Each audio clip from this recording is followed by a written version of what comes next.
আসসালামু আলাইকুম রাহমাতুল্লাহ। প্রিয় ভাই ও বোনেরা, আজ আমরা আলোচনা করতে যাচ্ছি ইসলামের এক মর্যাদাপূর্ণ মাস মুহররম মাসকে নিয়ে। এই মুহররম মাসকে আল্লাহ তাআলা বিশেষভাবে সম্মানিত করেছেন।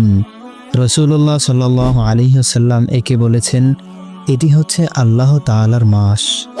তিনি আরও বলেছেন, রমজান মাসের পর সর্বোত্তম রোজা হল মুহররমের রোজা। সহিহ মুসলিম। প্রিয় শ্রোতাগণ, মুহররমের 10 তারিখ অর্থাৎ আশুরার দিবসটি বিশেষ ফজিলতপূর্ণ। রাসূলুল্লাহ সাল্লাল্লাহু আলাইহি সাল্লাম বলেছেন, আমি আশা করি আশুরা রোজা বিগত বছরের ছোট ছোট গুনাহসমূহকে মাফ করে দেবে। সহিহ মুসলিম। এই দিনটির গুরুত্ব ইসলামী ইতিহাসেও অনেক বেশি। ইতিহাস থেকে জানা যায়, এই দিনে হযরত মূসা আলাইহিস সালাম ও তার উম্মত ফেরাউনের কাছ থেকে মুক্তি পেয়েছিলেন। হযরত নূহ আলাইহিস সালাম এর নৌকা জদি নামক পাহাড়ে গিয়ে থেমেছিল। হযরত ইউনুস আলাইহিস সালাম মাছের পেট থেকে মুক্তি পেয়েছিলেন। হযরত ইব্রাহিম আলাইহিস সালাম আগুন থেকে নিরাপদে বের হয়েছিলেন। আরও অনেক ঘটনা রয়েছে।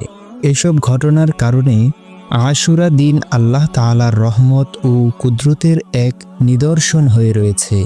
তবে মনে রাখতে হবে, মুহররম মাসকে ঘিরে শোক পালন বা মাতম করা, নিজেকে আঘাত করার মতো কাজ ইসলামে নিষিদ্ধ। এসবের কোনো ভিত্তি কোরআন ও হাদিসে নেই।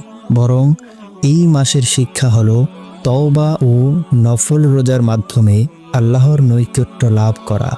আসুন আমরা এই পবিত্র মাসকে কাজে লাগাই, বেশি বেশি ইবাদত করি, গুনাহ থেকে দূরে থাকি এবং আল্লাহর সন্তুষ্টি অর্জন করার চেষ্টা করি। আল্লাহ আমাদের সকলকে এই মাসের ফজিলত বোঝার, মূল্যায়নের ও সঠিকভাবে আমল করার তৌফিক দান করুক। আমিন।